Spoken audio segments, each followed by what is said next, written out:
Right lads, so double game week review here.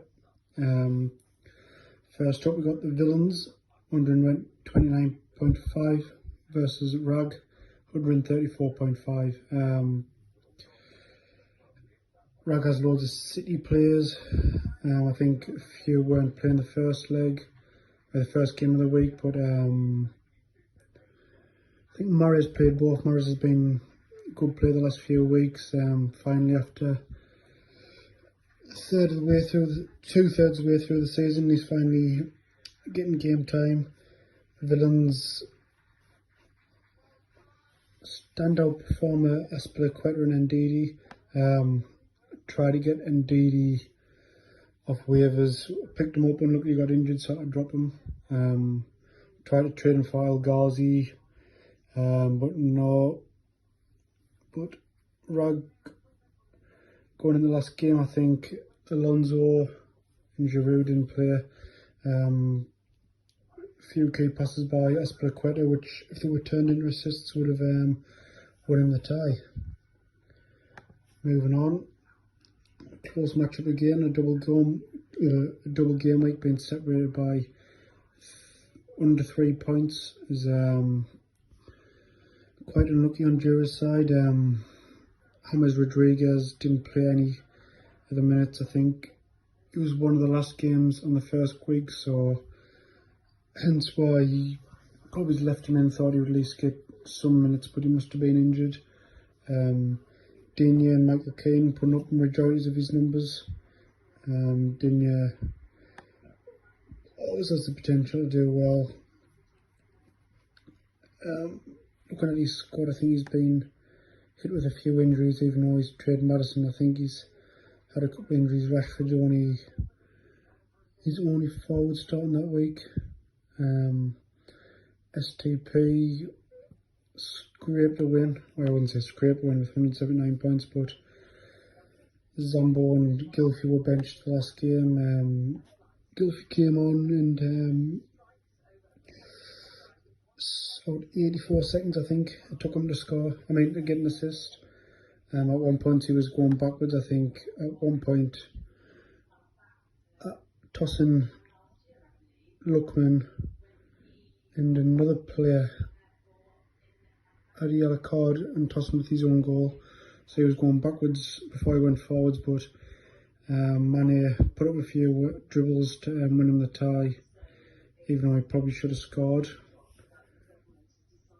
Third game, Scranton Stranglers versus Pinky and De Bruyne.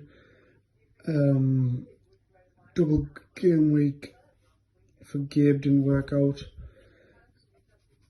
Who did he have? Evans, Barnes got injured in the first game, so unfortunately for him, missed out the second game. Regulon benched as well. You would have thought if any one of them started, well, maybe it's not Evans, but if one of them got the second game, he might have went on to win. But Son Heung-min, nearly 40 points. I think most of them came from the first game. He was unlucky not to get an assist for Dele Alli's goal. Plops' team, Trent, very poor last night. Got it clean in the first game, so majority of his points came from that. Charleston, 28, 2 goals. Nothing around the bench. Reese, 2 clean sheets, was it? Yep, 2 clean sheets, so good management from Plops there. Fourth game, Alan Brazil awarded Numpty of the Week to Rolo for his advice on don't put all your eggs on double game weeks. So he decided to go Dan Burn, Dunk, Veltman, Gross, Ward-Prowse, and did he go Ings? No. Rafinha, all on single game weeks. Only Rafinha got into double figures, I think. Did he have any on the bench? Antonio, maybe he could have streamed somebody. Aina. I think he missed the first clean sheet because he got took off at half time.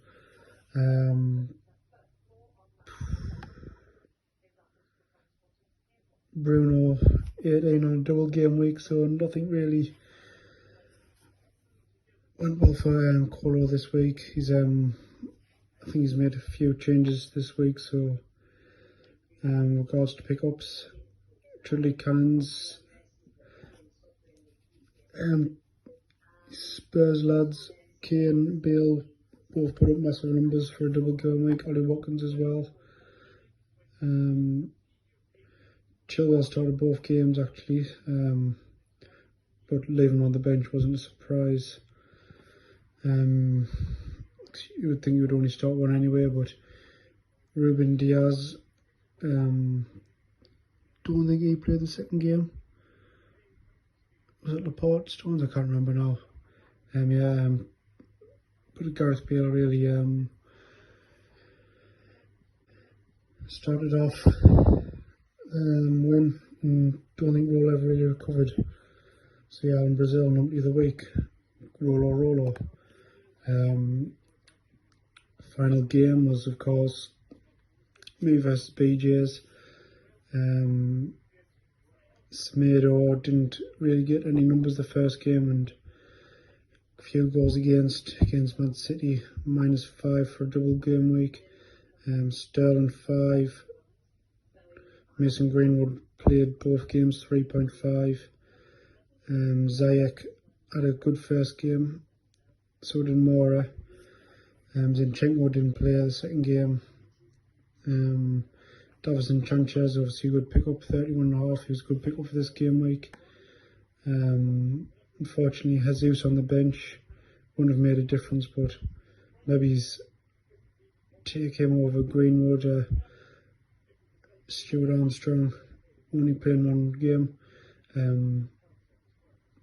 Sterling 5 points. I think it was BJ's first pick. Probably should trade him out. I mean, a few weeks ago, maybe he got a Neto or a Rafinha for him, but I think he's very streaky. Sterling hopefully comes in a bit of form against a few of the top teams, bar me.